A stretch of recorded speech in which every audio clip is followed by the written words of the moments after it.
জংগলৰ পৰা মহ এটা আহিছে মহটো আহি পেলাই বহুত ক্ষতি কৰিছে আৰু বৰ্তমান এলিজা খাতুনৰ অৱস্থা বেছি বেয়া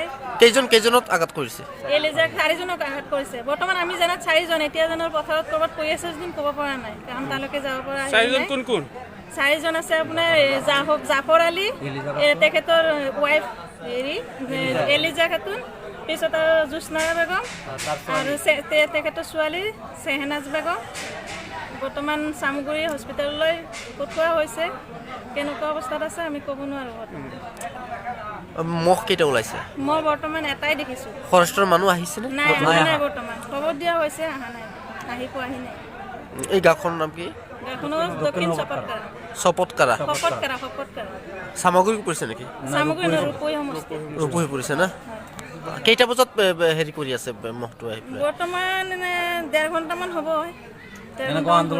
এতিয়ালৈকে ফৰেষ্টৰ কোনো মানুহ অহা নাই বৰ্তমান অহা নাই শুনিছোঁ খবৰ দিছে কিন্তু আহি